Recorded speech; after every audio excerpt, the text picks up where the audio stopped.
was my question number 2. How much difference you see in the bar industry between the New Jersey, or you can say United States, and Thailand?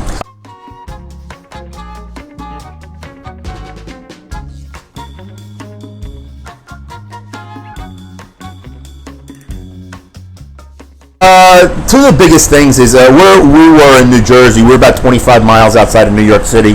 I did not frequent New York City that much because I really didn't like it, especially after coming over here and really falling in love with Bangkok.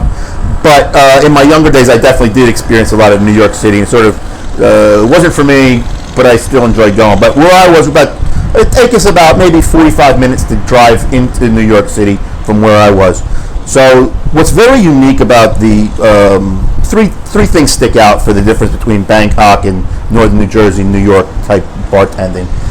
One of the biggest ones is the finances that are involved. So in the state of New Jersey, the liquor licenses are all based upon population.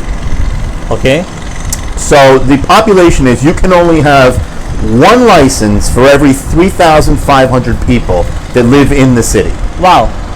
Yeah. It's surprising. Yes. So where the bar was that I worked at, the Village Inn in Wayne, New Jersey, we have about 120,000 residents.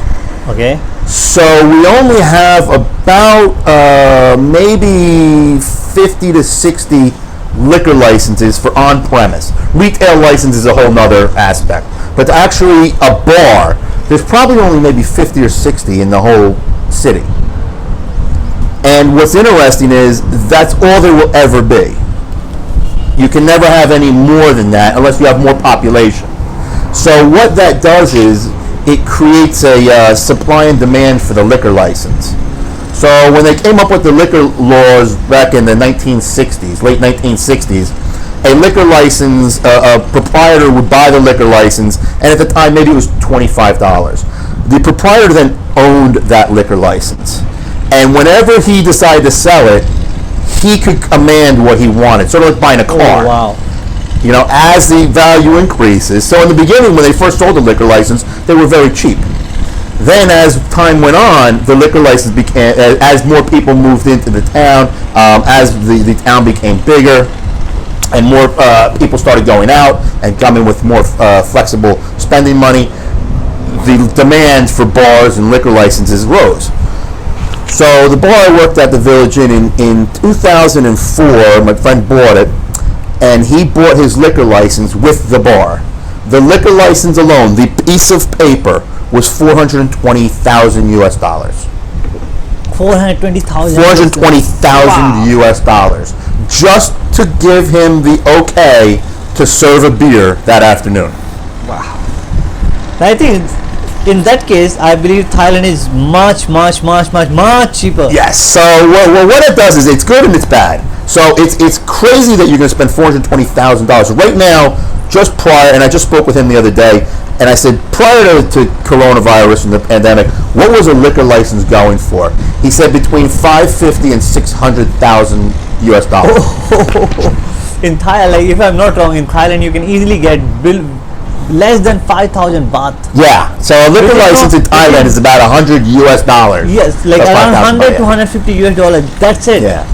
So not only does he have to, he had to buy the liquor license, and he owns now, he also has to pay about $2,500 US dollars a year for renewals on the liquor license. Wow, that's a lot. Now it sounds terrible, but he knows who his competition is, and his competition is smaller than here in Bangkok. Okay. Because he's only competing with about 50 or 60 other bars, and that's all there'll ever be. So he knows exactly who his competition is. So it's you know it has its checks and balances, weighs and balances. Is it expensive? Yes, but his competition, he knows his competition. He knows he can only ever have 55 competitors. Whereas in Bangkok, for $100, you can get a liquor license, and you could have 20,000 competitors that you don't even know about. I mean, you know how many bars there are in this city.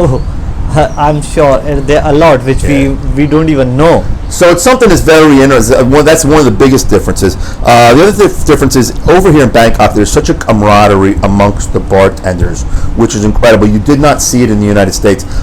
There's, at least where I was, it was very competitive because where I lived was an extremely expensive area of the country to live in, and everybody was really competing for that dollar because they had to pay back a $450,000 loan to the bank for that liquor license.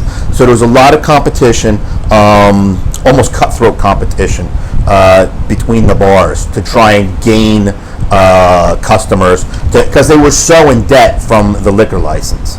Now what's interesting is when you're done, a lot of people will use that liquor license and sell it, and then they retire, and that's like their retirement. That's their retirement. Yeah, yeah.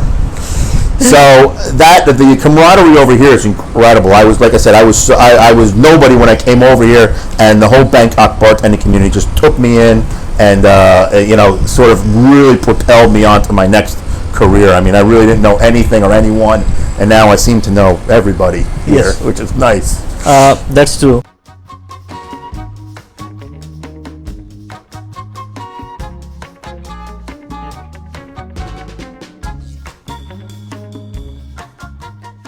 The third thing about the difference is there are so many events over here, so many master classes, so many tastings, so many different